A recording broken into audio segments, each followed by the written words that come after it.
Sormena, mena, euskara zentzumenek duten atxizki hori.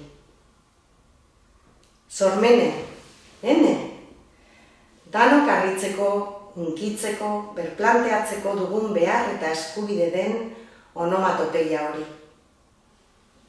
Sormene, euskaraz ez beste hizkuntzetan, ez ar, ez eme, geure burua largi klasifikatu nahi ez dugunon izki hori. Eta eske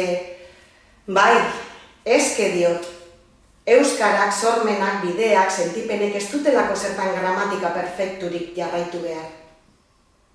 Sormene, arte, disiplinartekotasuna da. Artea kolektibo egitea. Baina norbere gorputza bere osoan kolektibizatzea ere bada.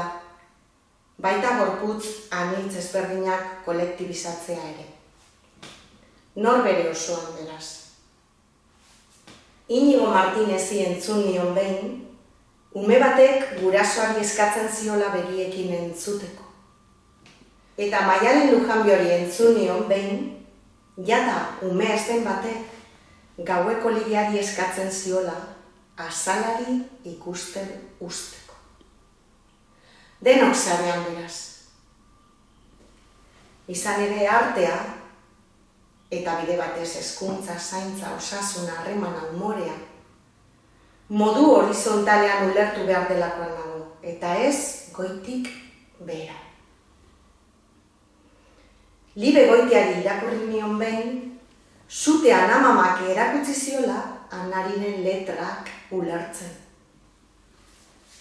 Eta niri, Kolonbiatik duela urtebete etorritako 7 urteko euskaldun batek, erakutsi dit saltza dantzatzen, eta bere lagunak arepak prestatzen. Eta resilientzia definitzen jakin gabe, irribarrearekin marrazten. Eta bitartean, hitzekin bakarrik, ez zoaz inora. Artearekin bakarrik, ez zoaz inora. Barriro eske agian kontua ez da beti aurrera egitea, edo agian albuetara datzea ere bada. Zabalean aritzea, ertzak okupatzea, aurrera egitea. Eta ze guai, bai, orain guai. Ze guai galdakon beste behin horrelako ekimen bati hasiera ematea.